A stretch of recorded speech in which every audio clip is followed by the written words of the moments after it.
नमस्कार दोस्तों, कैसे आप साथियों। सनातन धर्म की दिव्य परंपराओं में पुरुषोत्तम मास का विशेष और अद्वितीय महत्व है। यह मास केवल एक अतिरिक्त कालखंड नहीं बल्कि भगवान श्री हरि विष्णु की अनंत कृपा का प्रतीक माना गया है। जब जब समय के गणना चक्र में असंतुलन उत्पन्न होता है तब यह पवित्र मास प्रकट होकर धर्म और साधना के मार्ग को सुदृढ़ करता है। मेरे इन वीडियो में इन पुरुषोत्तम मास के जो भी अध्याय हैं उन सबकी जानकारी दी जाएगी। कृपया आप आरंभ से अंत तक अवश्य देखें। पुरुषोत्तम मास महात्म का पहला अध्याय कथा। एक समय की बात है, भक्तों की सभी मनोकामनाओं को पूर्ण करने वाले वृंदावन के स्वामी भगवान पुरुषोत्तम को प्रणाम करते हुए इस पवित्र कथा का आरंभ होता है। भगवान नारायण, नर नरोत्तम, देवी सरस्वती और महर्षि व्यास का स्मरण कर यह कथा आगे बढ़ती है। पवित्र नैमिषारण्य में अनेक महान ऋषि मुनि एक बार एकत्रित हुए थे। वे सभी वेदों के ज्ञाता, तपस्वी, ब्रह्मनिष्ठ और परोपकारी थे। उनका उद्देश्य था यज्ञ के माध्यम से संसार का कल्याण करना और ऐसा ज्ञान प्राप्त करना जिससे जीवों का उद्धार हो सके। उसी समय सूत जी, जो कि महान कथावाचक हैं और शास्त्रों के मर्मज्ञ हैं, तीर्थ यात्रा करते हुए वहां पहुंचे। उनका स्वरूप अत्यंत दिव्य था। वे शांत, संयमी, भगवान के नाम में लीन और आध्यात्मिक तेज से प्रकाशित थे। सूत जी को देखकर सभी ऋषि आदर पूर्वक खड़े हो गए और उन्होंने उन्हें उत्तम आसन दिया और विनम्रता से निवेदन किया, हे सूत जी, आप सब शास्त्रों के ज्ञाता हैं, कृपा करके हमें ऐसी कथा सुनाइए जो सारभूत हो, कल्याणकारी हो और हमें इस संसार रूपी सागर के पार लगाने वाली हो। ऋषियों की ये ऐसी विनती सुनकर सूत जी प्रसन्न हुए और उन्होंने कथा आरंभ की। सूत जी ने बताया कि अनेक पवित्र तीर्थों की यात्रा करते हुए ये वहां पहुंचे हैं। उन्होंने पुष्कर, यमुना, गंगा, काशी, गया, त्रिवेणी, गोदावरी, कावेरी, नर्मदा आदि पवित्र नदियों और स्थानों पर स्नान किया, तर्पण किया और देवी देवताओं की, पितरों की पूजा की। इस तीर्थ यात्रा ने उनके मन को और भी अधिक पवित्र और शांत बना दिया। यात्रा करते करते वे हस्तिनापुर पहुंचे, जहां उन्होंने सुना कि राजा परीक्षित ने अपना राज्य त्याग दिया है और गंगा तट पर तपस्या कर रहे हैं। यह सुनकर सूत जी भी वहां पहुंचे। गंगा के किनारे का दृश्य बहुत ही अद्भुत था। अनेक सिद्ध योगी और ऋषि यहाँ एकत्रित थे जो पवित्र और विभिन्न प्रकार की कठोर तपस्याएं कर रहे थे। कोई उपवास कर रहा था तो कोई केवल वायु पर निर्भर था तो कोई फलाहार करके जीवन यापन कर रहा था। उसी समय वहाँ एक महान दिव्य घटना घटी। महर्षि व्यास के पुत्र ब्रह्म ज्ञानी और महान योगी श्री शुक्रदेव जी वहाँ पधारे। वे युवा थे परंतु उनके भीतर अद्भुत वैराग्य और ज्ञान था। उनका स्वरूप अलौकिक था। वे संसार के मोह से पूर्णतया मुक्त होकर ब्रह्म में लीन थे।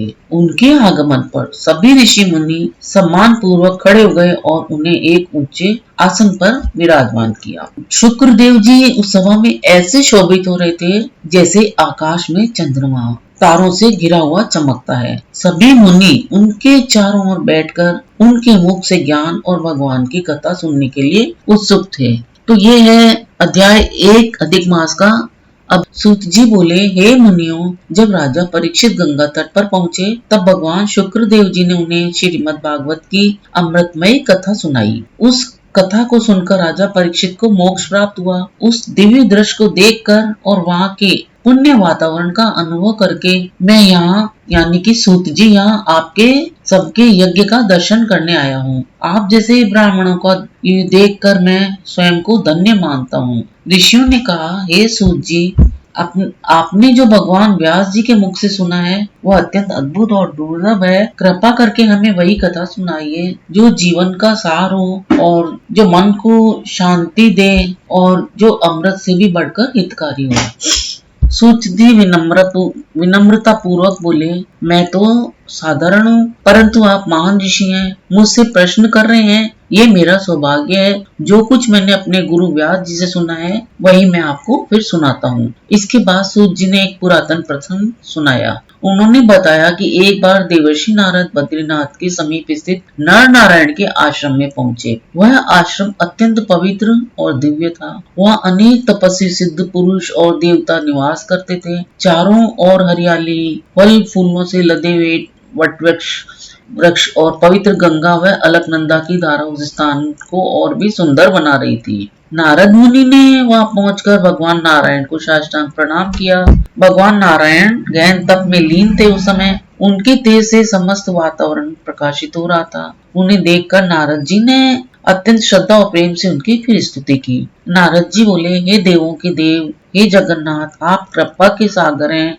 आपका तप संपूर्ण प्राणियों के कल्याण के लिए है। कलयुग में जीव अज्ञान और विषयों में फंसे हुए हैं। ऐसे समय में उनके उद्धार के लिए कोई सरल और प्रभावी उपाय बताइए जिससे उनका कल्याण हो और मोक्ष प्राप्त हो। मैं भी आपके मुख से वही ज्ञान सुनना चाहता हूँ। नारद जी की मधुर और करुणामय वचनों को सुनकर भगवान नारायण प्रसन्न हुए और बोले, हे नारद, तुम भगवान की महिमा को जानते हो, फिर भी लोक कल्याण के लिए पूछ रहे हो, ये बहुत ही उत्तम है। मैं तुम्हें एक अत्यंत पुण्यदायक रहस्य बताता हूँ। यह है पुरुषोत्तम मास का महात्म्य। भगवान नारायण ने कहा, यह पुरुषोत्तम मास अत्यंत पवित्र है। इसके स्वामी स्वयं भगवान पुरुषोत्तम है। इस मास में जो भी भक्त श्रद्धा से व्रत, जप, तप, दान और पूजा करता है, उस पर भगवान अत्यंत प्रसन्न होते हैं और उसे सभी कष्टों से मुक्त कर देते हैं। नारद जी ने पुनः प्रश्न किया, हे प्रभु, अन्य महीनों के देवता तो मैंने सुने हैं, परंतु पुरुषोत्तम मास का रहस्य क्या है? इसमें क्या करना चाहिए? कौन से नियम अपनाने चाहिए और इससे क्या फल